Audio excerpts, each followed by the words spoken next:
and she'll be waiting for the cameras to go live. So.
Good evening and welcome to the Limbury Theatre here at the Royal Opera House. I'm Flora Wilson and I'm so delighted to be with you here this evening for a really special insight supported by Rolex.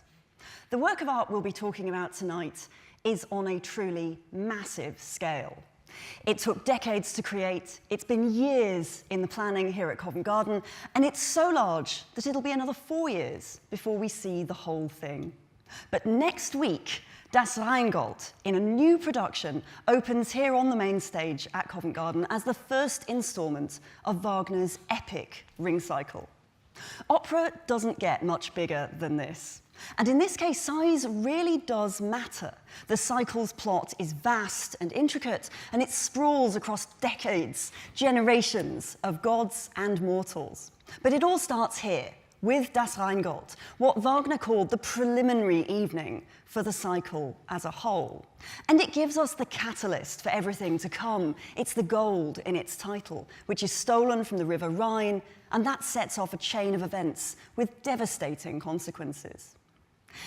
This new production of Das Rheingold and of the Ring as a whole is the first new one at Covent Garden for almost 20 years. And if that weren't exciting enough, it's also bringing together two giants of the 21st century opera world for the first time collaborating on a production. So to tell us more about Wagner, Das Rheingold, and what we might expect next week and beyond, please welcome director Barrie Kosky and Royal Opera House music director Sir Antonio Pappano.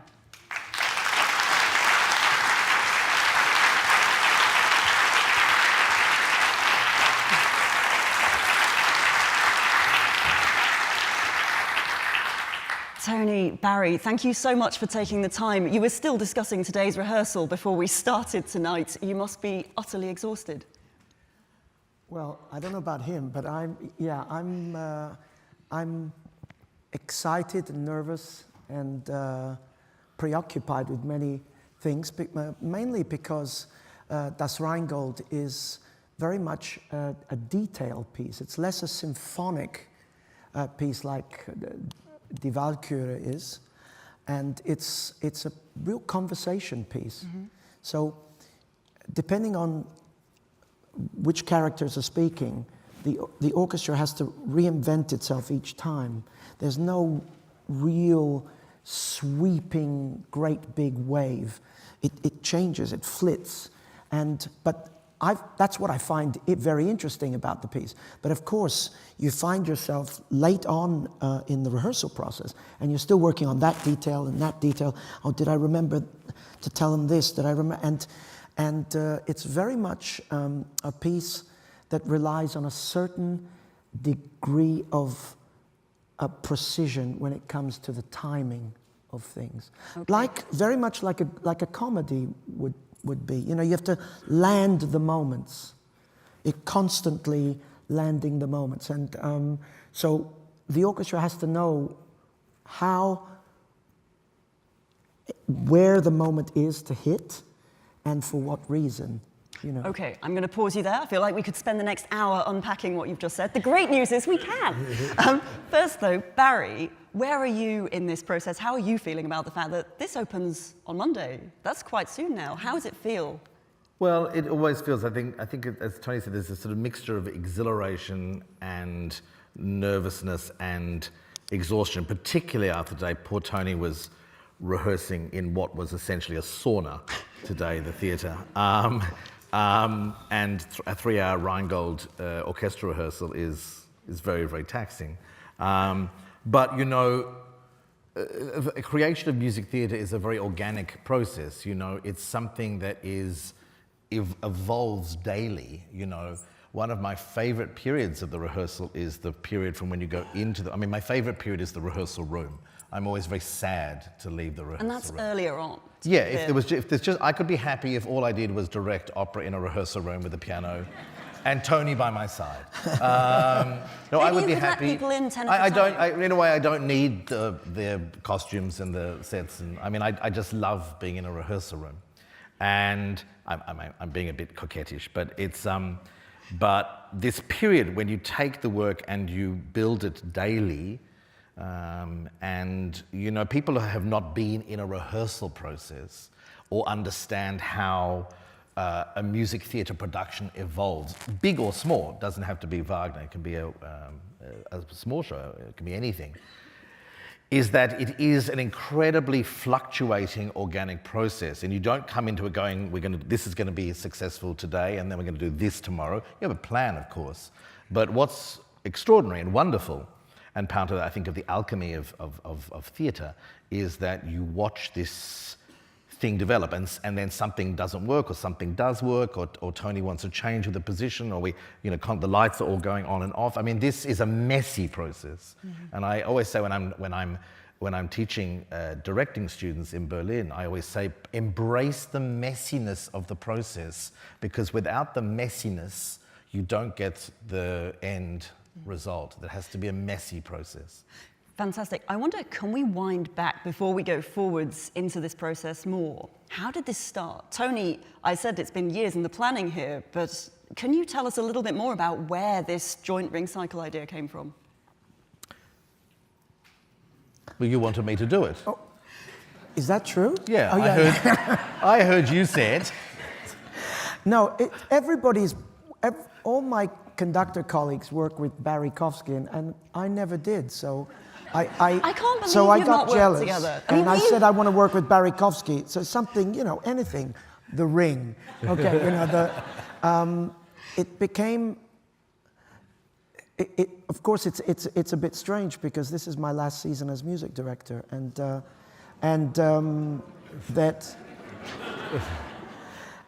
to start a ring when you're leaving, it's a bit weird, but it means it keeps me bound to the house on a regular basis, which is very, very important to me. I mean, you've got to imagine that I'm dealing with, people coming to me all the time and say, but how can you exist without an opera house? Do you know what I mean? And that's a scary question to try to answer with any degree of certainty. I mean, I should jump in here to say, for anyone who doesn't know, that Tony is going on to be chief conductor of the London Symphony Orchestra from next year. From next year. I'm designate this year, and then next year I take over the London Symphony. But of course, I just can't leave opera. So there's this project, and the fact that it is a project, and to work with Barrie, I mean, I have to say that I think the process has been just marvelous, terrific, really. No, I don't mean. I mean, it's just. They were singing to each other before we started. We get on because I think both of us know that despite the seriousness of what we do, and all the profundity of the material that is in front of us, in particular over the next years, that we're still in show business. And this element to me is crucial, because when you put on a show, I mean, you talked about the messy process and coming to a decision, coming to oh yeah, this is the best way to do it, and that will lead us here and that will lead us there. Again, you can change from day to day, but something that is evolving organically is a wonderful thing to be a part of. But it has to do with entertainment. Now, it couldn't be giving audiences something to ponder, something to think about, something to really create shock and awe, something that creates perhaps even irritation, I mean, an uncomfortable feeling, joy, happiness, irony, all those things. The thing is that we're dealing in Das Rheingold, we're dealing with a minefield in the text of possibilities with which to work. And I think Barrie and I together have worked on very much the words. You've got to understand, and I've probably said that a million times in these kinds of gatherings, is that singers love to sing, and they should, because that's what, they've been given this gift, and they've cultivated this gift, and if they become actors too, that's great. But Das Rheingold is mainly a talking piece, and there are very, very few moments that you could call that's an aria, that is an aria, and they're carefully placed, those moments. But if you turn the whole thing into that, and every phrase, and there are many opportunities to break into some kind of aria with a short phrase, you're done for. Because the energy of the piece comes from this conversational aspect, and that takes the two of us hammering away at the rhythm. Hammering is a good in this piece, yeah.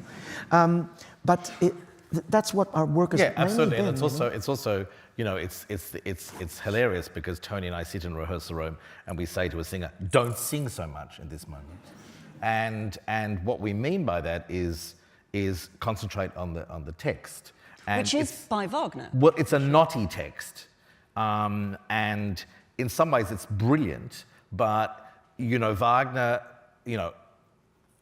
if he could have 10 alliterations in one sentence, he would.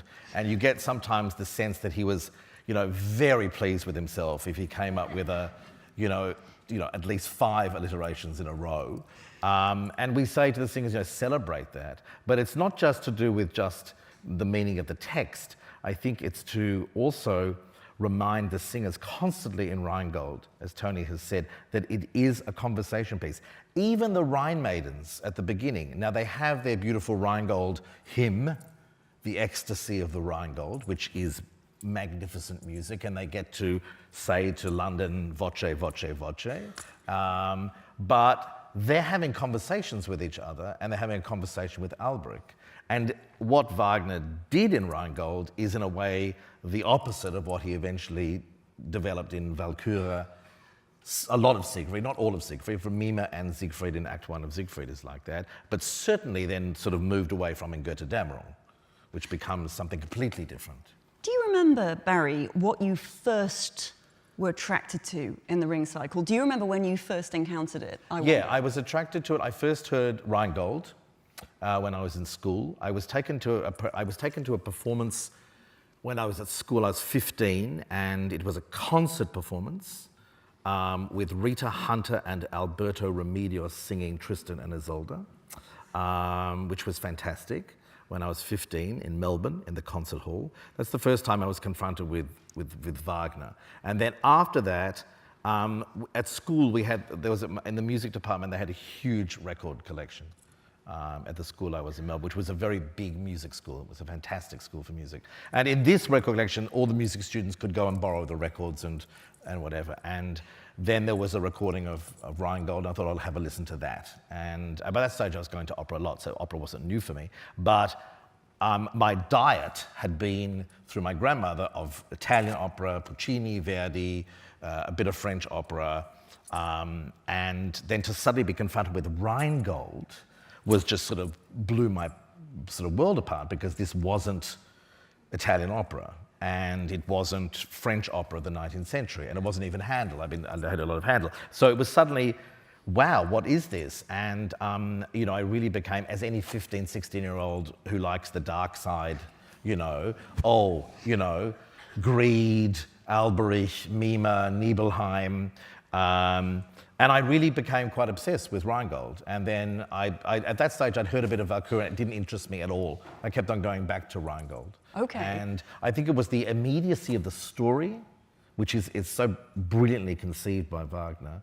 And secondly, what Tony said at the very beginning is the whole 2.5 hours is shifting constantly. There's no stability and no road in which you go down with Rheingold, musically or dramatically. Yeah. Tony, I'm interested. Was there something similar for you? Was there a moment of discovery of Rheingold?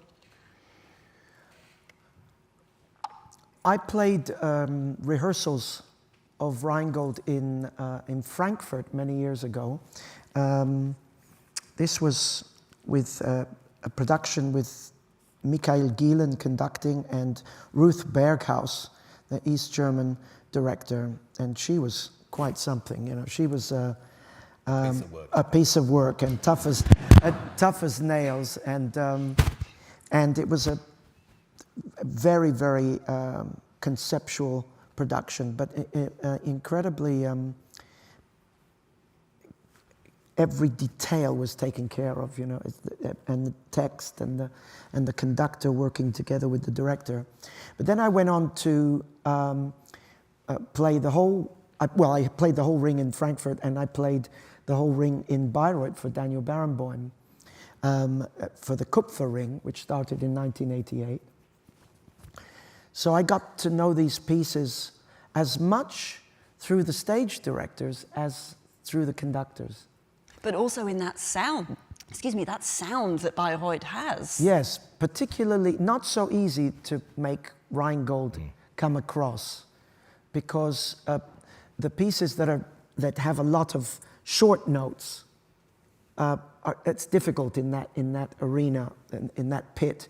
The orchestra is underneath an actual cover in Bayreuth, the theatre that so they're Wagner invisible. built. But the acoustic is a thing of wonder, but it tends to favor those pieces which are more symphonic or breathe that way, and not not that kind of thing. Yeah, Meistersingers and Rheingold are the two pieces that really suffer in Bayreuth. When you're in Parsifal, Yeah. or even Valkyrie is easier. But Rheingold and Meistersinger are the two really pieces that Bayreuth is actually not the place for these two operas, acoustically. I was always fascinated by the character of Alberich. And Alberich, if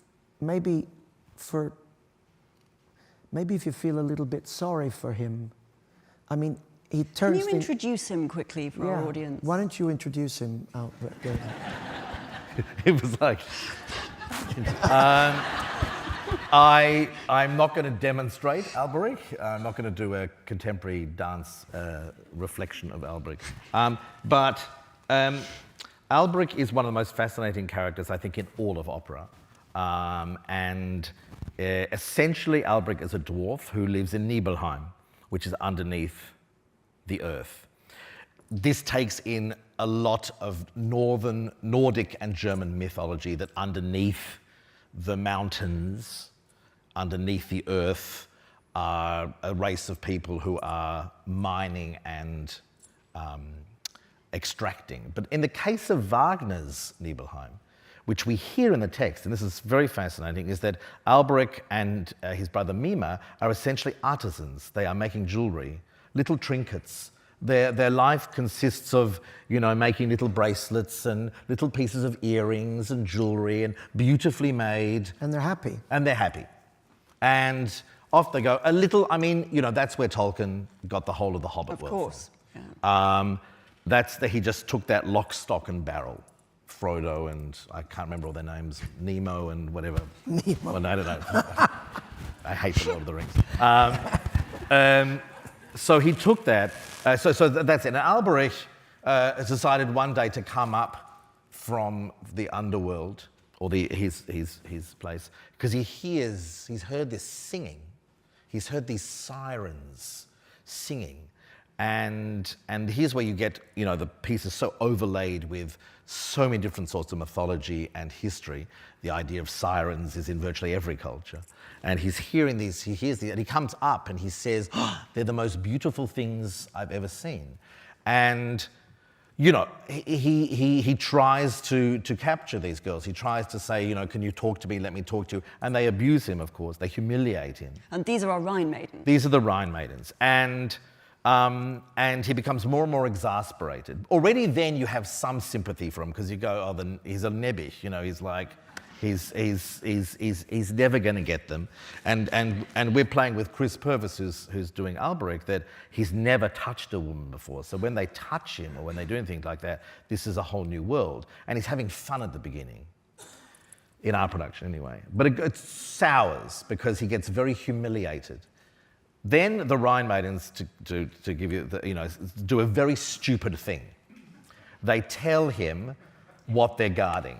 And in one of the most stupid moments in opera history, they say, we've been put in charge of the Rheingold, and this is what the Rheingold is, this incredible, you know, powerful, you know, energy that comes also from the earth. And the only way to get it is if you renounce love. They tell him that. Duh. And of course, he says, I will renounce love. What the renouncing of love is, we could talk about for hours about what that means. In fact, you know, books have been written about that. But he renounces love in exchange for the Rheingold, takes the Rheingold back to Nibelheim and begins to use the power of the Rheingold to extract more gold from the earth and forge a ring. And there we have the story. But the figure of Alberich, who is not a villain, he behaves appallingly, and he ends up being a megalomaniacal tyrant in Nibelheim and turns into a monster. But every monster was not born a monster. Even Richard III, even Iago. Something went wrong in these lives to make the people like they are. And I think we have to see Alberich like that. And you do end up in the extraordinary cursing in scene 4, where Alberich curses that ring, which of course sets us really in motion for the cycle. You get chilled, but there's something deeply tragic about it. And that is so fascinating because there's an extraordinary irony in that Wagner's description of Alberich in the libretto is virtually a self-description of Wagner. Because when you read how he describes Alberich and you see a photo of Richard Wagner, he was looking into the mirror every morning seeing Alberich. It's funny, there's even, scholars have even said the name Alberich. Alp means dwarf, him, ich, I. I wonder whether we can put Rheingold in its ring perspective for a moment. How does it relate musically to the other operas, Tony? This is the opera he wrote last, I think. The score he wrote first, but he wrote the text for it last of all 4 of them. He sort of worked in dialogue with himself. How does it relate to what follows? Well, you could say that a lot of the score is quite square. The inside of the score is quite square. The beginning of the score is water. The end of the score is a rainbow. So it creates a kind of musical sandwich. In between, you have music that often sounds extremely angular and heavy. You have the music of the giants. You have the very Mendelssohnian, the playful, manipulative music of Loge, the god of fire. You have Wotan's spear motif, dun, dun, dun, dun, dun, dun, dun, dun. And there's a lot of talk of contracts, of business. There's a lot of that kind of talk. So you see my gestures, so I'm doing that quite a bit.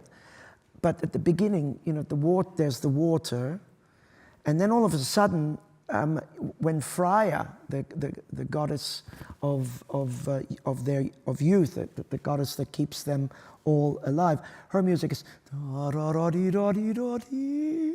has curves, so you're constantly going back and forth between the verticality and the horizontal of music. So the seeds of the whole ring are in this piece. And in terms of motifs, some of what you've just been singing, some of that music does in fact return. Oh, absolutely. A lot of it. A lot of it. I think pretty much, perhaps not 100% certainly, but many of the themes or little morsels of leitmotif will come back, and of course they'll be used in a much more sophisticated tapestry. Wagner, in his later operas, learned to thread all these things so beautifully together. In Rheingold, I think the listener, it's a little bit easier for the listener because the themes are quite clearly delineated. And so as a listening experience, when there's a theme, the ring theme, which very interestingly turns upon itself,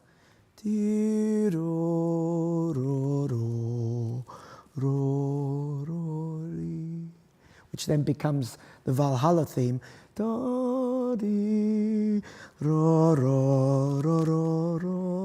also ring. You know, there's these kinds of things, but they're clear.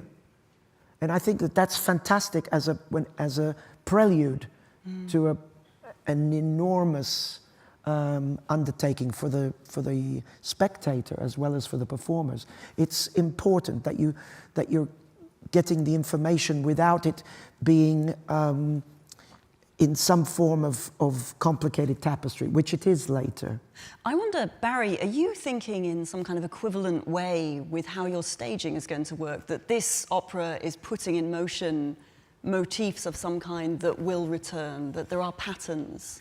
Yes and no. I mean, there are a number of visual elements in the show, in the production, our production of Rheingold, that do exactly what Tony was saying, what happens musically and scenically, that you think, oh, that's interesting, that will come back. I think the challenge always with the ring is, having seen about 10 complete rings in my 56 years, I think the successful ring productions are the ones that don't put all their cards on the table at the beginning. I think that you've got to say to people, this is a prologue, this is an hors d'oeuvre. And, you know, we've got Walküre and Siegfried and Goethe Dammerung to come. And if you lay all your cards in the mise en scène and in the visual vocabulary and in the images that you're putting on stage, if you lay them out on the table, then you just merely get an audience doing an inner groan at the beginning of Walküre when the curtain goes up and they go, oh, God. Not that set from Rheingold that we hated 18 months ago. And then the same thing will happen with Siegfried. And I've seen this in Bayreuth a few times where you do sense the audience going, oh no, we have to sit through this again. And there's no sense of discovery because we've got to understand that Wagner time is not real time.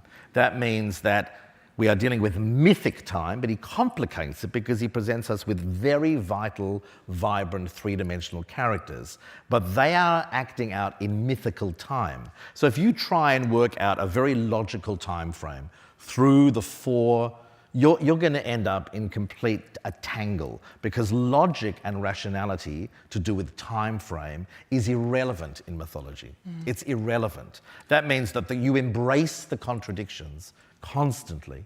And you have to make sure that what happens in the Rheingold is merely this, in the case of the entire cycle, is this bubbling, brewing, sort of New Zealand, what do you call them? The hot pools. I thought you were going to say sheep. No, what do you call them? The geysers, not the geysers, the hot things that bubble in New Zealand, or Iceland, where you're getting the volcanoes. Hot springs. Hot springs. Yeah. So it's like this sort of hot spring that has to bubble, but what you don't want to see is, I'm not going to show the volcano, because the volcano has to erupt in Goethe Dammerung. So the last thing I'm going to do in Rheingold is say, here's Mount Etna, you know, because, and if you do, I think you're in the peril of making the audience not embrace this unfolding. Because there is no surprise that Götterdämmerung is a political opera. It's about us, really about us.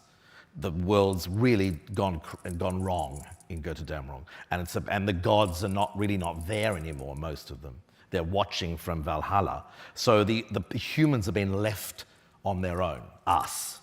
And you've got to somehow get there from Rheingold, even though Rheingold, in our production, and most productions now, the gods are real people, because like Greek and Roman mythology in particular, the joy is that we see ourselves reflected in the behaviour of the gods and vice versa.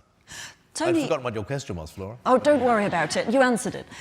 Tony, with approaching this as a conductor, you know, you stand there, you raise the baton for the start of Rheingold.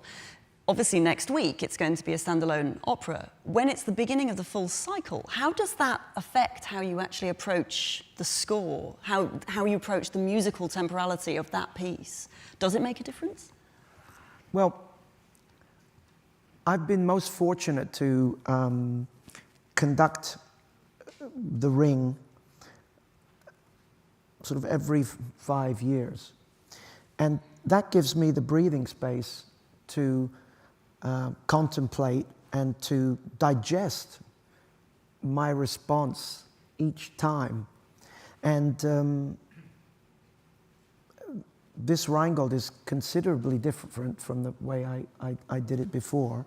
It's hard to say how, but it just is. And it has a lot to do with the production, but it has a lot to do with how you envision time. You know, Barrie spoke about this mythic time, and yet you've got to create a drama, you know, so those are two contradictory things, you know, timelessness and immediacy. It's very difficult to deal with those things. So you've got to know those moments where you have this, and you've got to be absolutely ruthless as to when the piece needs to drive this way. I'm not thinking about Valkyrie as I'm conducting Rheingold. Of course, when the third scene starts, there's this theme,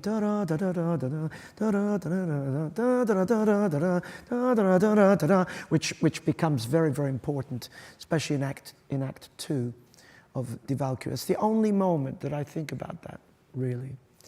But I know Valkyrie very well. So it's somewhere, it's macerating and it's developing inside me.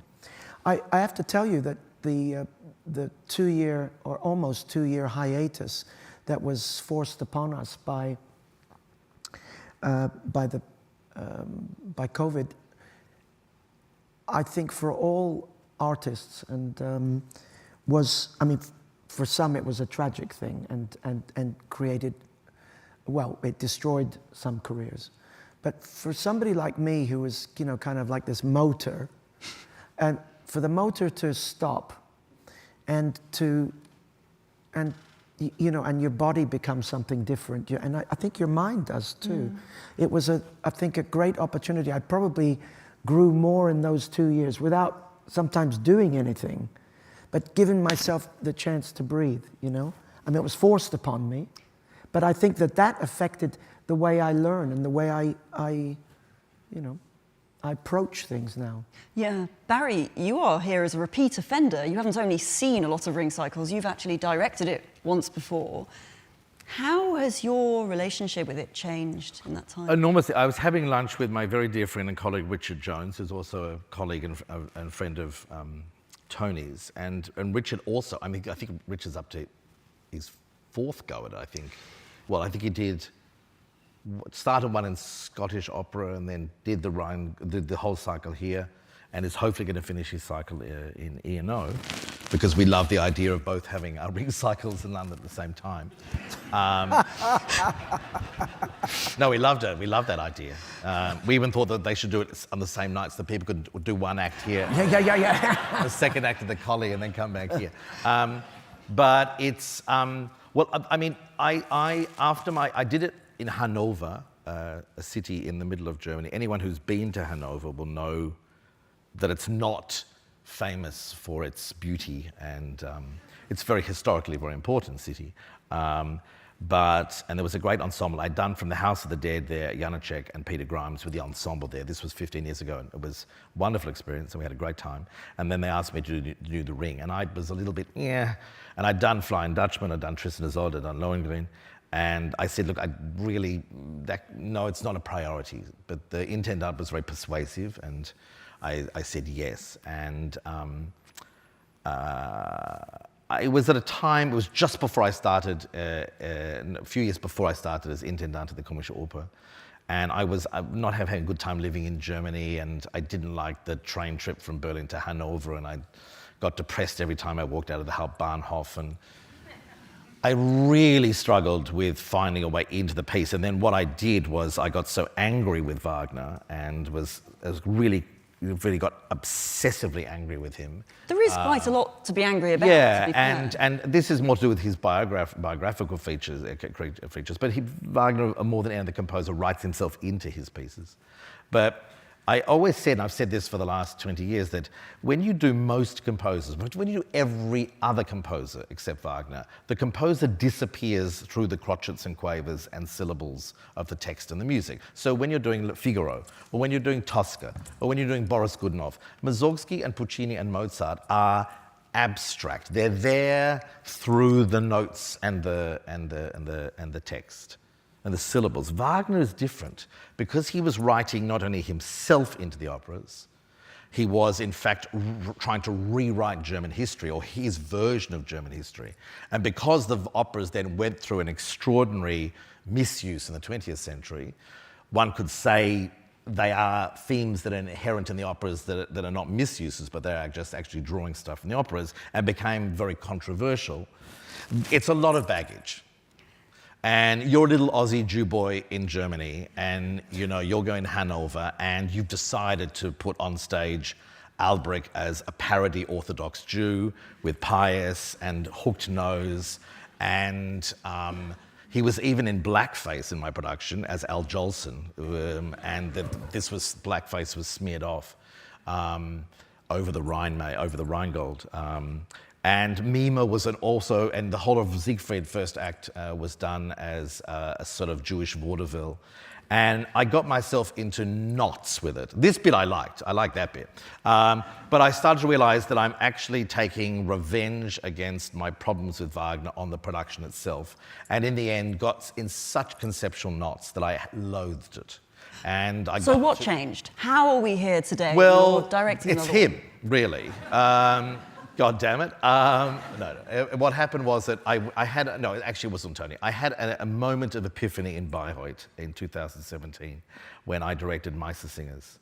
And I was dreading, I didn't want to go there. Katharina Wagner also was very persuasive and basically gave me everything I wanted, because I don't need this, I will need this, I will need this, hoping that she would say, it's impossible, Herr Kosky, we're not going to give you that many chorus rehearsals, we're not going to give you those singers, we're not going to give you 8 weeks rehearsal. And she said, yes, yes, yes, yes, yes. And I went, fuck. I'm now going to have to do the thing. And then I had a fantastic time, because I had a brilliant cast, Michel Fowler and Martin Krenzler and Klaus Freund-Vogt, Philippe Jordan. We had a wonderful time. And because I also was working with the anti-Semitic themes within of Meistersingers, but actually treating them in a very light way, because the German critics always said to me, what was your influence on the production? I said, to try and make a Lubitsch opera, to try and make a light, ironic, naughty, ironic, to be or not to be thing. And I got freed of the Wagner curse. I suddenly left Bayreuth and I went, I'm not frightened of you anymore. You're a despicable human being, but you're also a genius. And we have to accept that. And it's complicated, it's contradictory. He's one of the most important artists of all time. It's extraordinary to be in a theatre and in a rehearsal room working on the material, but there are massive problems with him and the work. And then you have to negotiate your way and navigate your way through that. And you could either decide, like lots of people, I don't want to hear one note of it. I have Jewish friends who refuse to listen to one single bar of Wagner.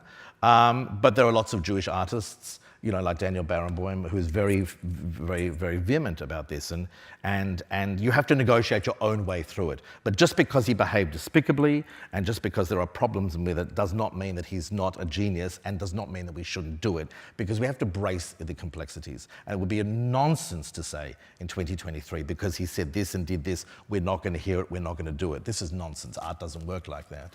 And so when Tony sort of said, you know, I want you to do The Ring with me, I went, and then it was, the last thing I'd say is that I wanted to do it in London, because all my Wagner productions up till now have been in Germany. And when you're a director doing Wagner in Germany, you cannot escape the productions that have come before you. Everyone is referring to every other production that's been there for the last 100 years. And there's this sort of baggage. The Germans have, you know, they are eaten up by Wagner. They loathe him, they despise him, they worship him. And it's a little bit sick, and it's a little bit too full on. And having done it all, particularly in Bayreuth and other theatres, the freedom of coming to London and working with Tony and an international cast and a production that is nothing to do with German history. There is not one pious or yarmulke in the production. All right, it's time. We're going to focus on Das Rheingold. It's 3 days. I could put it in for Monday. Well, there is still time. That's true. So we know what's not in it. Can you tell us anything about what is in your prediction? Oh, go on. I don't want to tell the audience what's in it, because I think that they should come. But I think that, you know,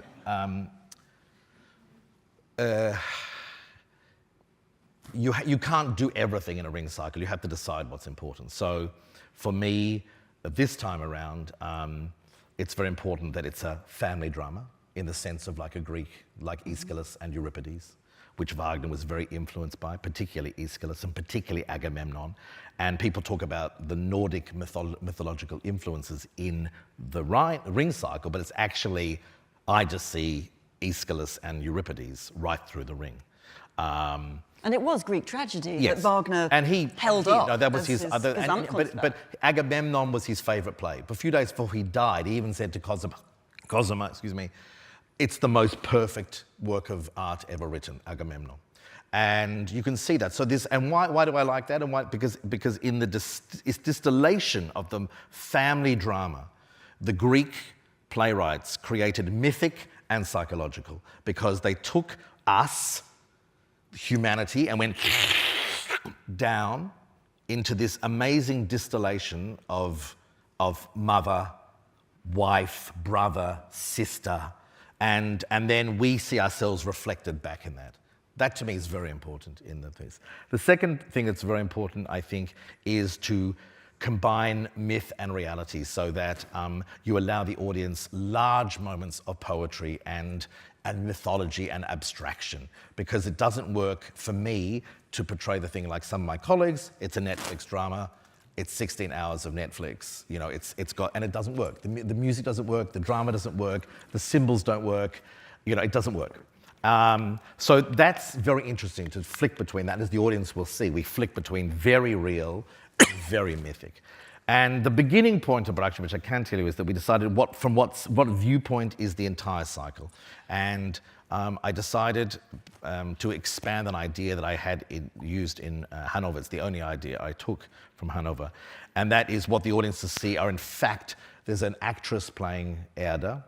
We don't see in Rheingold, in Siegfried we'll see her, we don't see Erda, the singer, but we see a wonderful actress, 83-year-old actress, who is playing Mother Earth. And the production begins with her. Of course, 16 hours later, we know it's going to end with her, but she plays an increasingly more complicated role in the four productions. But here in Rheingold, we're just introducing her, and we're watching her dream our dreams. So it's like Mother Earth is dreaming the dreams of her children. And that's the beginning point of the cycle. And I'm not going to say one thing more about the production. We'll see about that. Tony, how do you, as someone who has conducted this piece so many times previously, who obviously knows it inside out, how do you actually start to prepare a new production of it from a musical perspective?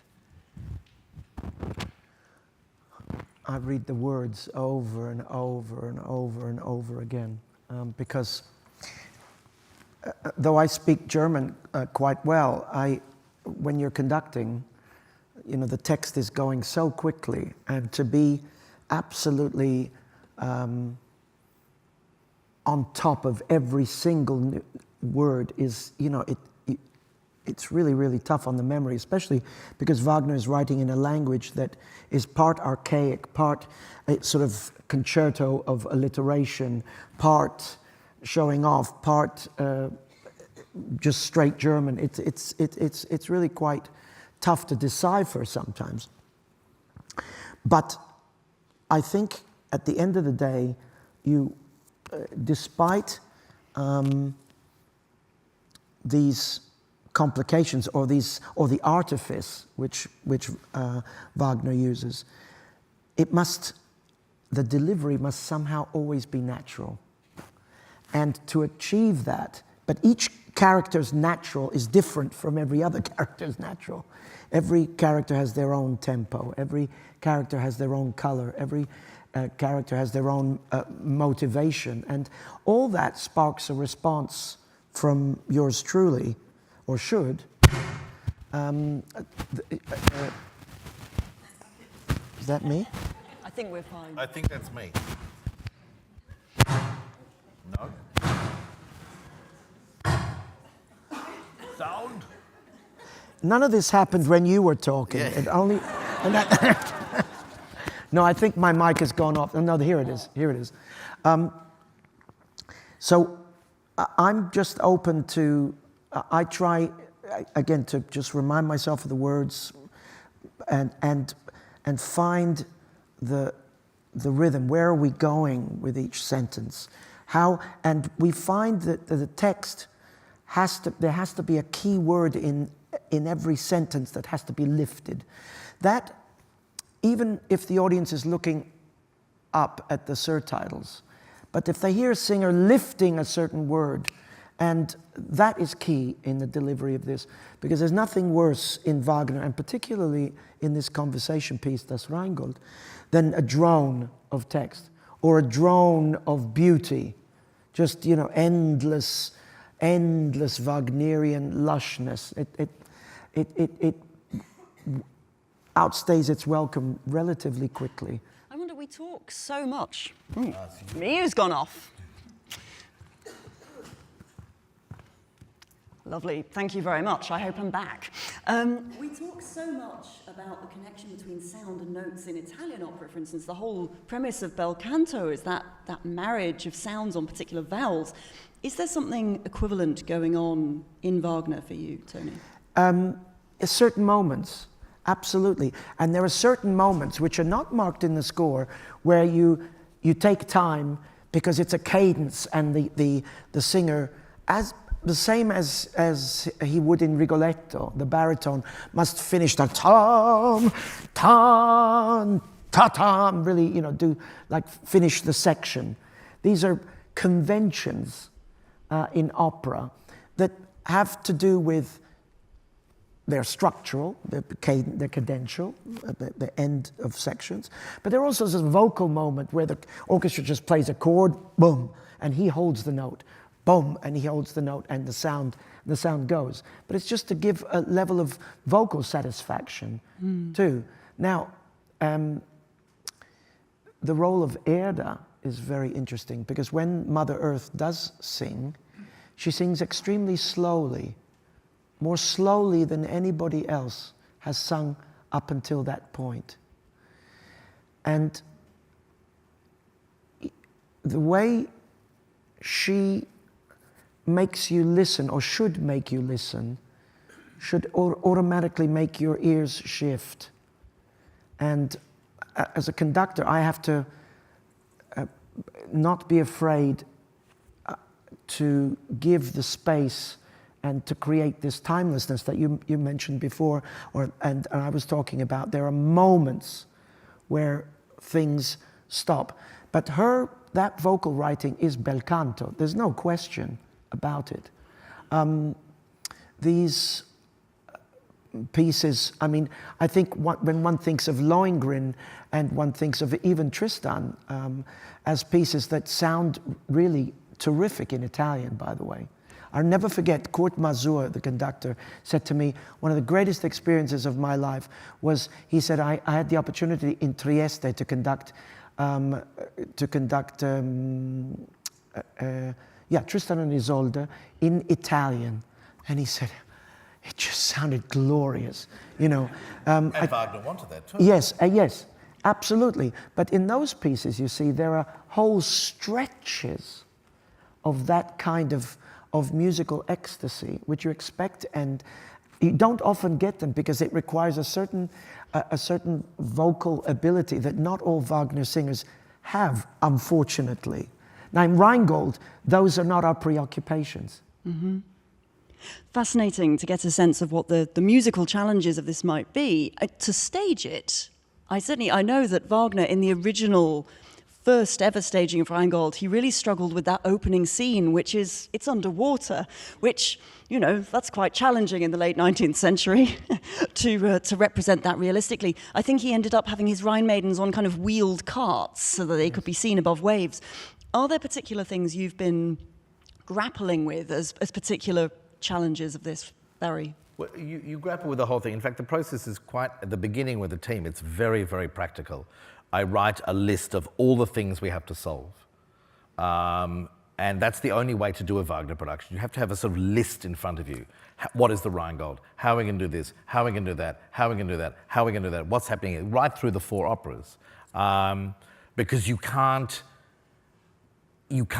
you don't start answering your questions conceptually before the rehearsals, then you have nothing to sort of work with once you're in the rehearsals. And I'm someone who likes instinctively really developing the characters with the opera singers in the room. So I didn't really come at the beginning of the process with an idea about Wotan must be this, Fricke must be that, you know, Alberich must be that, because I have to respond to who's in the room. Other directors don't. They'll just say, that's the costume, wear it and shut up. But I can't work like that. And in the case of Rheingold, you know, I've learned my favorite Wagner production that, apart from My Singers, which was, as I said, you know, this Epiphany production, was the Tristan and Isolde production, which I did in 2005. And I said to my team then, no water, because that's the orchestra's giving us. We cannot compete with that ocean in the orchestra pit. There can be no water on stage in Tristan and Isolde because the orchestra is the water. And it's exactly like this with Rheingold. And we said no water, because water on stage, after you've splashed about for 1 minute, it goes nowhere because it's a huge pool of water, and it's that thick because it can't be that deep, because it can't be any deeper because it will go through the theatre floor or whatever, and it's a dead end. And that's not what theatre does. It's not saying it's set in water, so therefore we have to put water on stage. Particularly when the orchestra are playing 136 bars of E-flat major water, I'm not going to have the curtain go. Is it 136? Yeah. I'm not going to have the curtain go up and go, and here's water. Do you know what I mean? I'm really fascinated by this, because this question of the relationship between what's going on in the pit, the drama, if you like, in the pit, and then the drama on stage, how are you negotiating that in rehearsals? Tony, how is that working? It's like any other opera production. I pay attention to what the director's saying, and when a rehearsal stops, like as Barrie is directing and making, well, setting it up, but creating it, that's when my radar is full on and I'm listening. And so I've got the music in front of me, yes, I've got the translation, you know, next to me. I'm reminding myself of the translation, you know, and I'm looking at what he does, and I'm trying.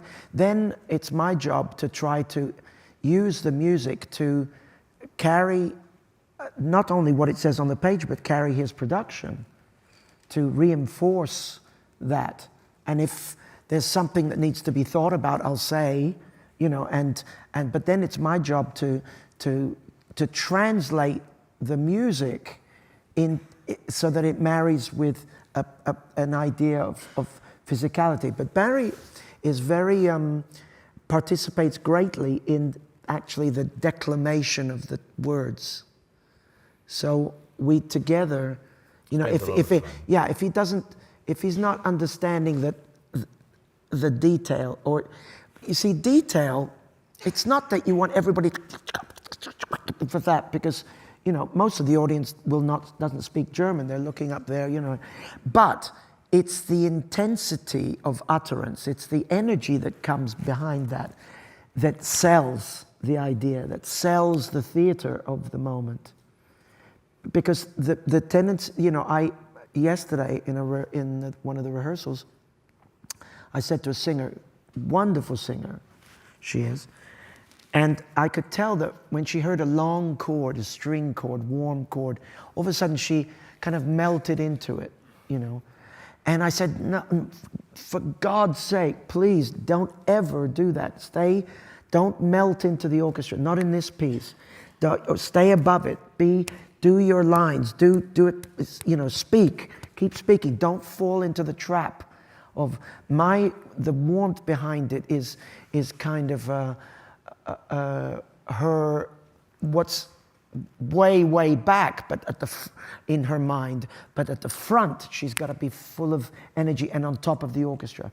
Otherwise, you just get this somnolent lushness, which is fantastic, but it wears very thin. But once again, this is about negotiating between the very small, the detailed, and then this bigger picture, which obviously Wagner does serve up if we want it. Yes, the thing is that obviously, you know, as a Wagner conductor, you will have gained in your own personal stature the ability to conduct for 2 hours and a half without stopping, or an hour and a half that act of this, or an hour and 3/4 the act of that, and you build that inner energy. So I have built that up over many years, but I've got to sew that together, that ability, with something specific, which is the production and the way I have interpreted the score according to the production that I'm dealing with at the time.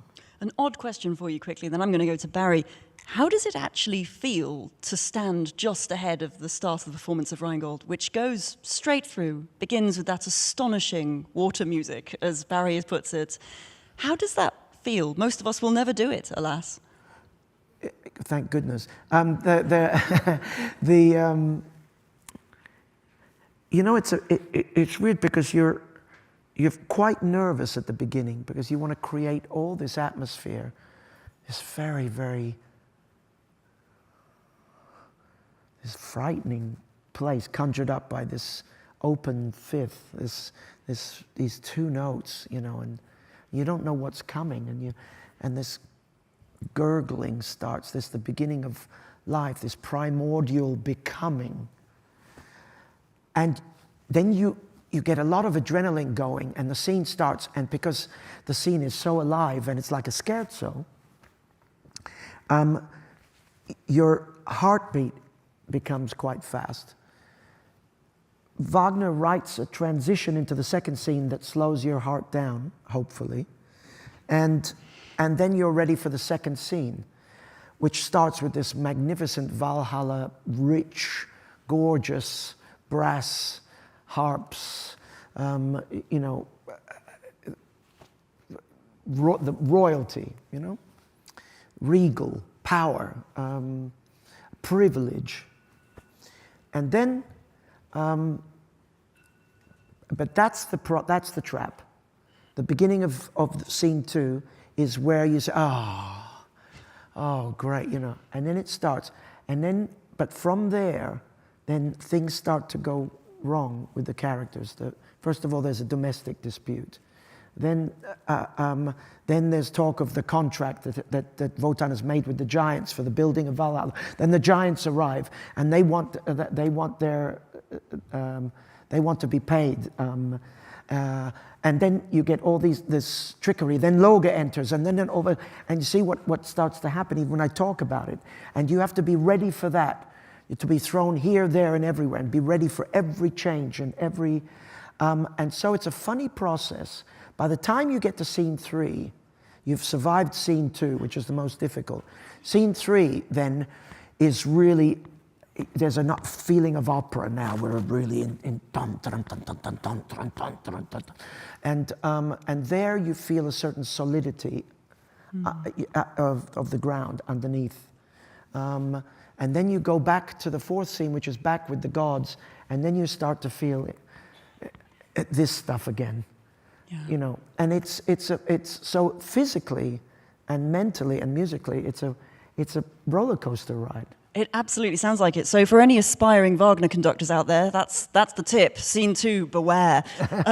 Barrie, tell us about how it works to direct a ring cycle, if you don't mind. Where are you up to? You're about to have Rheingold open here, obviously. Where are you up to with the other operas? Before I say that, I should say that one of the things that I asked the Royal Opera if we could do many years ago was to do one a year. In Bayreuth, they do all 4 together, which never is finished then. The most famous and probably most successful ring cycles of the last 50 years that have been recorded have been Patrice Chéreau's with Pierre Boulez and Harry Kupfer's with Daniel Barenboim, which Tony was saying he played in and assisted Danny on. And they were filmed in their 5th year. So we see 5 years of work. If the Chéreau and the Kupfer had been filmed in the 1st year, we wouldn't have had the casts that we had because they changed. And secondly, in the case of Chéreau, a whole act was redesigned. The very famous 2nd act Valkyrie scene with that amazing Isle of the Dead image of the half decaying building was not in the 1st year. So I said, please, can we not try and do it together in 4 or 5 months, which was obvious not possible. But I didn't want to do 2 a year because I find that then you actually spend 2 years just working on it, and you try and go and do another show, and then you're in the Valkyrie and Siegfried, and it's too compact, and don't breathe the space. And you know, audiences are used to seeing a Harry Potter film every year or 18 months, and you have to come back for the sequel. So I really said it'd be great if we can do it over 4 years, which is wonderful. And I think much more creative, which means that we have finished Valkyrie. The designs have been finished in concept, and Siegfried has also been finished, designs and concept.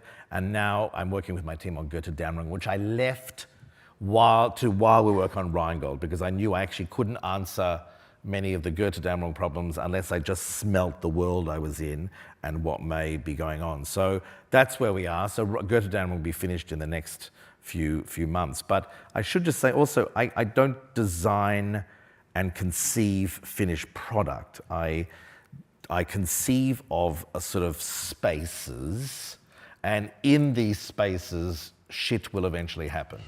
And that's the rehearsal. So, I'm a nightmare for a lot of opera companies because they say, so what's going to happen with da-da-da-da-da-da? And I go, don't know.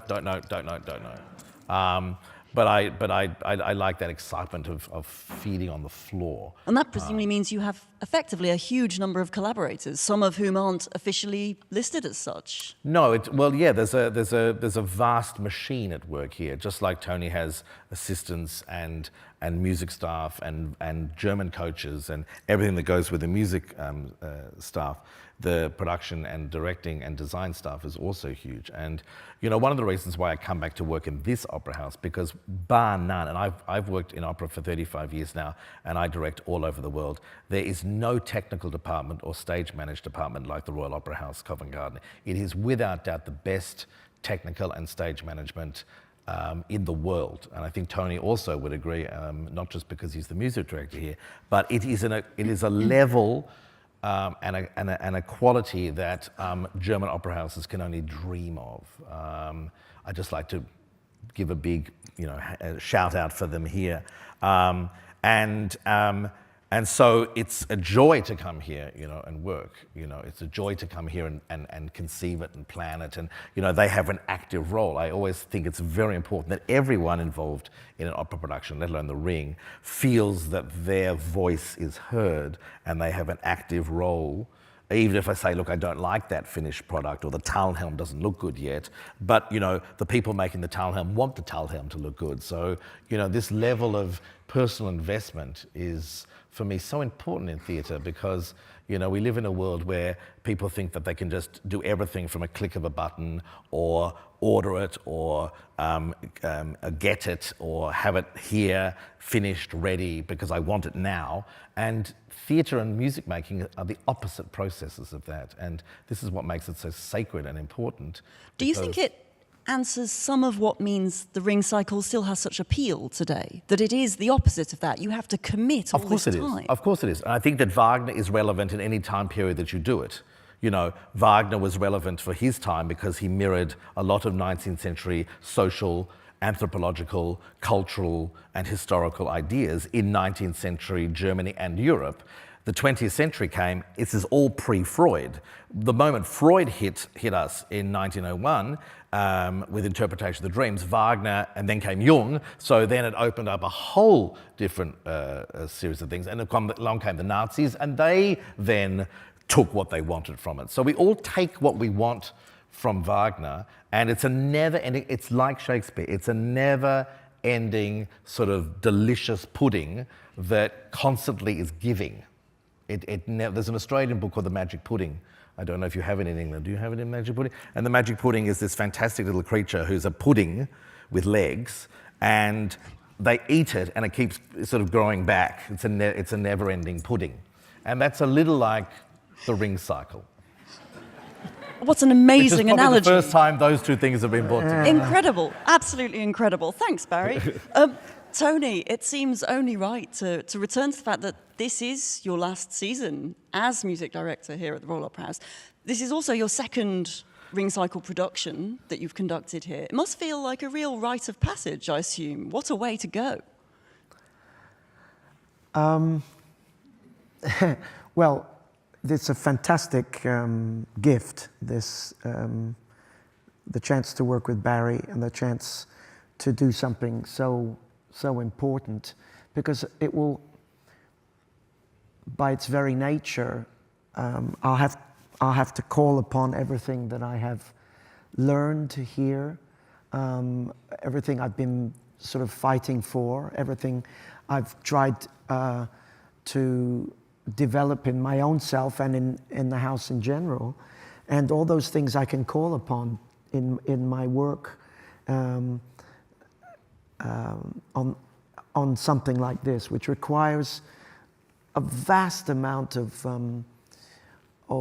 self-knowledge and generosity and inspiration. You've got to come up with the goods, you know, you've got to up your game every time. And I think that's also one of the reasons we do this, why us artists do the project, because we are forced to, you know, each time get better. And I'm having such fun doing the piece this time, and not that I didn't in the past, but I feel like I'm so sure of what I want to do with it now. You know, and that's a fantastic place to be in.